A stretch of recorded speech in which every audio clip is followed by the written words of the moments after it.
আপোনালোকে চাই আছে এডুকেটৰ প্লাছ আৰু মই ফাৰুকে স্বাগতম জনাইছোঁ আজিৰ ভিডিঅ'টোলৈ। বন্ধুসকল, আজিৰ ভিডিঅ'টোত আমি আপোনালোকক এটি ভাল খবৰ জনাব বিচাৰিম, যিটো আহিছে বিটিআৰ শিক্ষক নিযুক্তিৰ বাবে বিজ্ঞাপন। এই বিটিআৰৰ শিক্ষক নিযুক্তিৰ বাবে যি বিজ্ঞাপন আহিছে LPUPৰ বাবে, সেই বিজ্ঞাপন সন্দৰ্ভত কিছু কথা আলোচনা কৰিম এইটো ভিডিঅ'ত।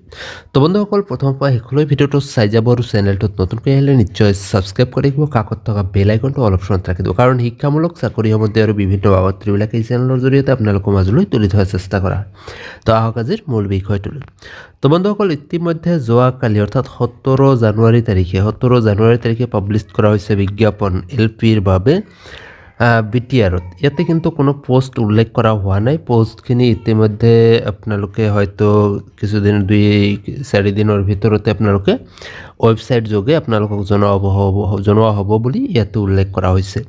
তো বন্ধুসকল, ইয়াতে আপোনালোকৰ LPৰ বাবে যিটো বিজ্ঞাপন সেইটোৰ বিষয়ে কিছু কথা আলোচনা কৰিম। ইয়াতে চাব আপোনালোকে গোটেই ক্ৰাইটেৰিয়াখিনি যদি আমি চাওঁ, এজন ব্যক্তি বিটিআৰৰ কেণ্ডিডেট হ'ব লাগিব নে নাই, এই কথাটোৰ সন্দৰ্ভত মানে কোনে আচলতে ইয়াত আবেদন কৰিব পাৰিব, এই কথালৈ আলোচনা কৰিব যাওঁতে আমি যে অসম টেট, CTET আৰু BTR TET, Assam TET, CTET আৰু BTR টেট উত্তীৰ্ণ প্ৰতিজন প্ৰাৰ্থীয়ে ইয়াত আবেদন কৰিব পাৰিব। অসমৰ বাসিন্দা হ'ব লাগিব, ভাৰতৰ নাগৰিক হ'ব লাগিব।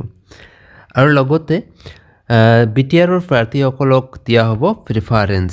তো বিটিআৰৰ যিজন বাসিন্দা তেখেতক ফাৰ্ষ্ট প্ৰিফাৰেঞ্চ দিয়া হ'ব। তাৰপিছত ইয়াতে চাব, এই যে 15 নম্বৰ যিটো পইণ্ট আছে, candidate belonging to BTR shall be given first preference. তাৰমানে অসমৰ প্ৰতিজন ব্যক্তিয়ে, ভাৰতবৰ্ষৰ প্ৰতিজন ব্যক্তিয়ে অসম টেট, CTET আৰু BTR টেট কোৱালিফাই কৰা প্ৰাৰ্থীয়ে এই নিযুক্তি প্ৰক্ৰিয়াত আবেদন কৰিব পাৰিব বা আবেদনৰ সুযোগ পাব, কিন্তু ফাৰ্ষ্ট প্ৰিফাৰেঞ্চ পাই যাব বিটিআৰৰ প্ৰাৰ্থীজনে।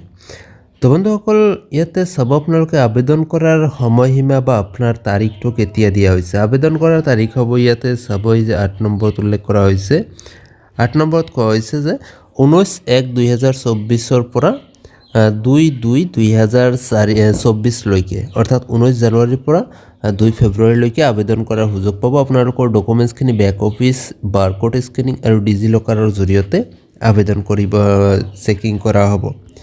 লগতে আপোনালোকৰ ইয়াতে চাব এছেঞ্চিয়েল কোৱালিফিকেশ্যনত কি উল্লেখ কৰা হৈছে, হায়াৰ ছেকেণ্ডেৰী অৰ ইকুইভেলেণ্টত 50% মাৰ্ক লাগিব, 2 ইয়াৰ্ছ ডিপ্ল'মা লাগিব, আৰু অসম টেট বা CTET লয়াৰ প্ৰাইমেৰী কোৱালিফাই কৰিব লাগিব LPৰ বাবে। লগতে NCC, তাৰপিছত আছে আপোনাৰ NCC কেটেগৰী বা কালচাৰেল, এই গোটেইখিনিত যিখিনি আমাৰ ইতিমধ্যে যি অসম টেটৰ LPUPৰ বিজ্ঞাপন পাব্লিছ হৈছে, সেই বিজ্ঞাপনৰ ক্ষেত্ৰত যেনেকুৱা ধৰণে দিয়া হৈছে ঠিক তেনেকুৱা ধৰণেই আছে। আৰু লগতে বেটাৰমেনৰ কথাও ইয়াত উল্লেখ কৰিছে যে বেটাৰমেন যিটো আছে সেইটো মাৰ্কশ্বিটহে গ্ৰহণ কৰা হ'ব। লগতে আপোনাৰ ছাবজেক্টটো ছেইম থাকিব লাগিব, তেতিয়াহে আপুনি সেইটো আপোনাৰ বাবে গ্ৰহণযোগ্য হ'ব।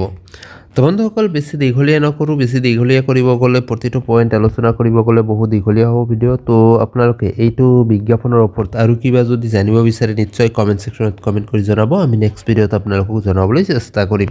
ধন্যবাদ।